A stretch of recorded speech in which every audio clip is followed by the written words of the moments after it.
En los albores de la humanidad, tras el Edén, Adán y Eva continuaron su existencia bajo la sombra de la gracia y el trabajo arduo.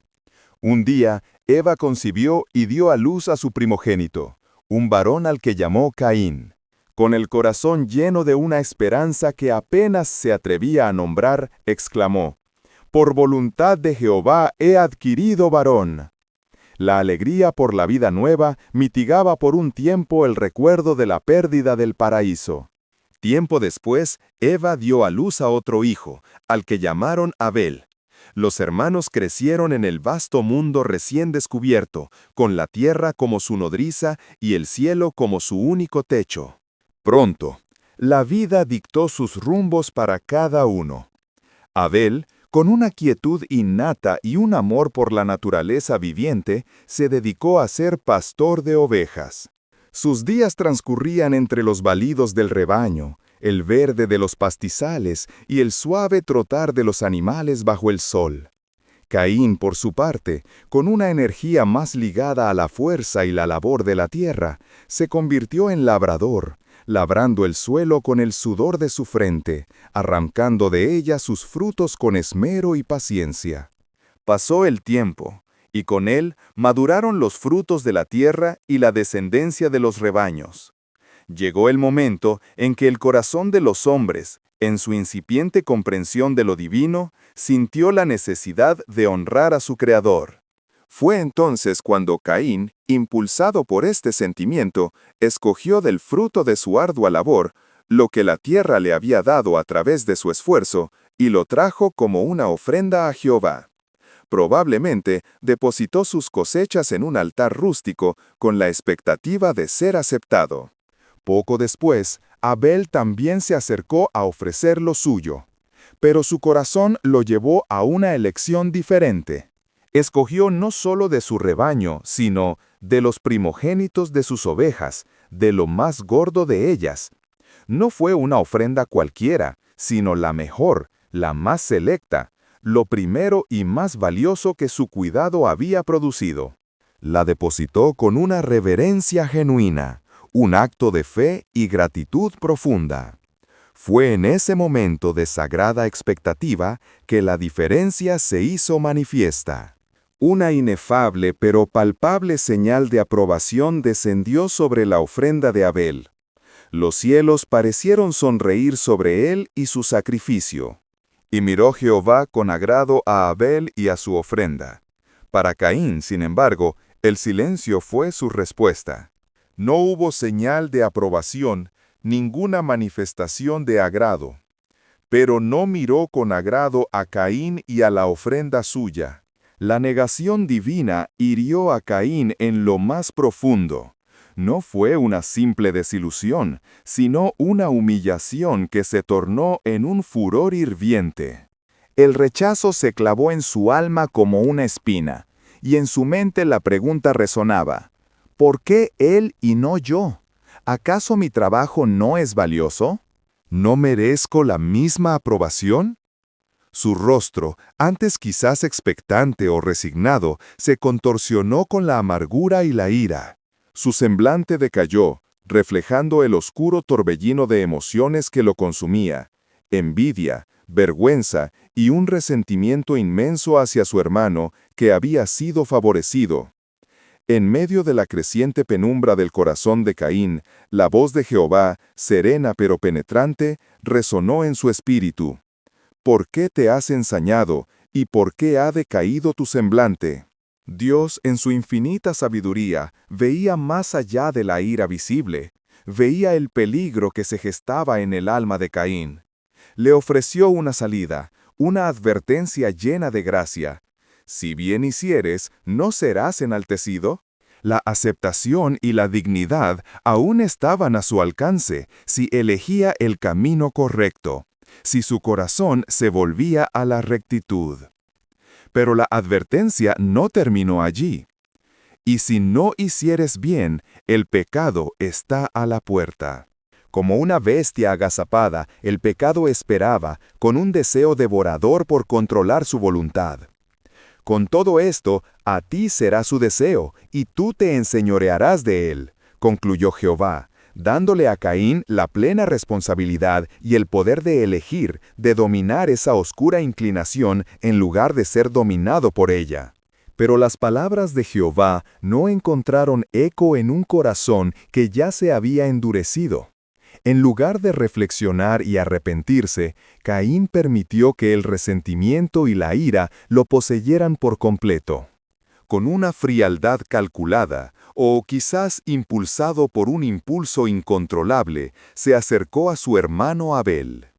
«Salgamos al campo», le dijo, con una voz que posiblemente escondía la tormenta que rugía dentro de él. Abel, confiado y sin sospechar la oscuridad que se había apoderado de su hermano, lo siguió. Lejos de los ojos de sus padres, bajo el vasto e indiferente cielo, en la soledad del campo abierto, la tragedia se consumó. Y aconteció que estando ellos en el campo, Caín se levantó contra su hermano Abel y lo mató. Un acto de violencia fratricida, el primero en la historia de la humanidad, tiñó la tierra virgen con la sangre de un inocente. El silencio que siguió fue más terrible que cualquier grito, un testimonio mudo de la irreparable pérdida. Pero el crimen, aunque oculto a los ojos humanos, no lo estaba para Dios. Una vez más, la voz de Jehová buscó a Caín, pero esta vez con una pregunta que no demandaba respuesta, sino que revelaba conocimiento. ¿Dónde está Abel tu hermano? Caín, tratando de ocultar su culpa con arrogancia y descaro, respondió con una mentira y un desafío. No sé. ¿Soy yo acaso guarda de mi hermano? Su intento de evadir la responsabilidad era tan fútil como negar el sol al mediodía. Jehová, con una solemnidad inquebrantable, expuso la verdad irrefutable. ¿Qué has hecho? La voz de la sangre de tu hermano clama a mí desde la tierra. La sangre de Abel, absorbida por el suelo, se había convertido en un testigo elocuente, un grito silencioso que ascendía hasta el trono divino, exigiendo justicia. La sentencia divina fue pronunciada. Ahora pues, maldito seas tú de la tierra, que abrió su boca para recibir de tu mano la sangre de tu hermano. La misma tierra que Caín había trabajado con tanto esmero, y de la cual había ofrecido sus frutos, se volvería ahora contra él. Cuando labres la tierra, no te volverá a dar su fuerza. Su profesión, su sustento, se convertiría en una labor infructuosa y estéril. Pero el castigo no terminó allí. Errante y extranjero serás en la tierra. Caín sería desterrado, condenado a vagar sin un hogar fijo, sin un lugar de pertenencia, un paria en el mundo. Ante la magnitud de la maldición, Caín, por fin, expresó una forma de lamento, aunque centrada en su propio sufrimiento, y no en el arrepentimiento por su crimen.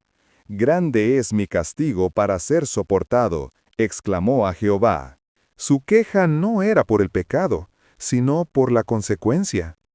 «He aquí me echas hoy de la tierra, y de tu presencia me esconderé, y seré errante y extranjero en la tierra, y sucederá que cualquiera que me hallare, me matará». El temor a la venganza humana se sumó a su condena. Sin embargo, en medio de la severidad del juicio, la misericordia divina no se extinguió por completo. Jehová, aunque justo, no deseaba que la vida de Caín fuera terminada por otros. Ciertamente, cualquiera que matare a Caín 7 veces será castigado. Y para asegurar esta protección, entonces Jehová puso señal en Caín para que no lo matase cualquiera que le hallara. La naturaleza de esta señal no se describe, pero era una marca visible de la voluntad divina, un testimonio de que, a pesar de su pecado y su exilio, la vida de Caín le pertenecía solo a Dios para juzgar. Así, Caín partió, llevando consigo el peso de su crimen, la maldición de la tierra y la señal de Jehová, errante en un mundo que había sido testigo de la primera gran tragedia humana, un mundo marcado por la sangre de un hermano a manos de su propio hermano. Este pasaje, situado justo después de la caída, ilustra la rápida escalada del pecado y explora temas fundamentales de la fe, la responsabilidad humana y la naturaleza de Dios. El núcleo doctrinal no está en el tipo de ofrenda, frutos versus animal, sino en la actitud del corazón. Abel ofreció lo mejor de lo suyo, los primogénitos, lo más gordo, como un acto de fe y devoción sincera, mientras que la ofrenda de Caín fue un mero cumplimiento, carente de la disposición correcta. La advertencia de Dios a Caín, el pecado está a la puerta, tú te enseñorearás de él, es crucial. Establece la doctrina del libre albedrío y la responsabilidad personal. A pesar de la tentación, el ser humano tiene la capacidad y el deber de dominar sus impulsos pecaminosos como la envidia y la ira. El asesinato y sus consecuencias revelan la justicia y la misericordia de Dios. El pecado de Caín no solo rompe la fraternidad humana, ¿soy yo acaso guarda de mi hermano?, sino que también contamina la creación. La sangre de tu hermano clama desde la tierra. El castigo es el exilio y la alienación de Dios, de la comunidad y de su vocación. Sin embargo, en medio de este juicio, Dios muestra una gracia inesperada. La señal puesta en Caín no es una marca de vergüenza, sino un signo de protección divina que frena el ciclo de la venganza y demuestra que, incluso tras el peor de los pecados, la vida humana sigue estando bajo la soberanía y la paradójica protección de Dios. La historia de Caín y Abel nos ofrece una lección atemporal sobre el manejo de nuestras emociones y reacciones ante la frustración o la comparación. Cuando sentimos que no somos reconocidos o que otros son más valorados, como Caín sintió al ver la ofrenda de su hermano aceptada, es fácil que la envidia, el enojo o el resentimiento llamen a nuestra puerta.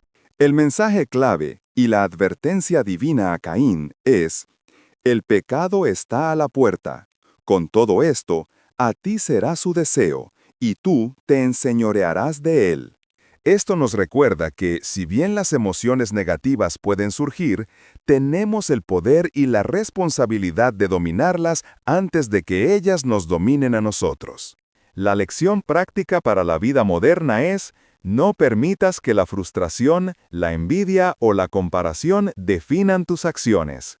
Reconoce estos sentimientos, pero elige activamente la virtud, el autocontrol y la buena voluntad.